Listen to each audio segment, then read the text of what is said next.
pour moi, la plus importante, parce que c'est exceptionnel, il faut bien le dire, c'est quand le commandant en chef de l'armée ukrainienne, Zaloujny, a dit « Nous sommes dans une impasse ».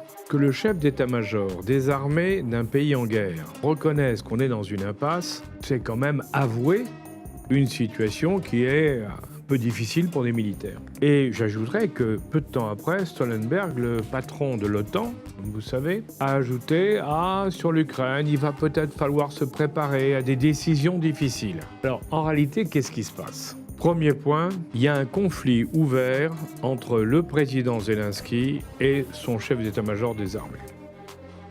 Pourquoi ?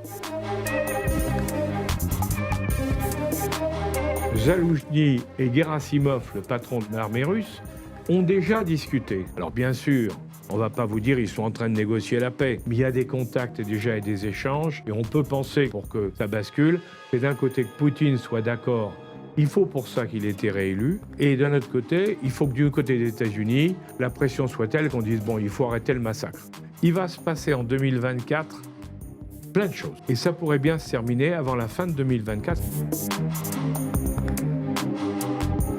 Si je regarde maintenant les pays, les États-Unis et l'Europe. Les alliés historiques de l'Ukraine. Est-ce qu'il y a encore un bloc soudé ? C'est que, on vous rappelle qu'en novembre 2024, il y a l'élection américaine. Si Trump gagne, il l'a dit, l'Ukraine, ça s'arrête. Ça, c'est clair, il l'a dit, il a expliqué. Alors, on arrive effectivement à l'Europe. Parce que, qu'est-ce que fait l'Europe sans les États-Unis pour aider l'Ukraine ? Et là, il y a un vrai problème. C'est que nous n'avons ni les moyens militaires suffisants, ni les moyens financiers suffisants, sans appauvrir vraiment nos économies.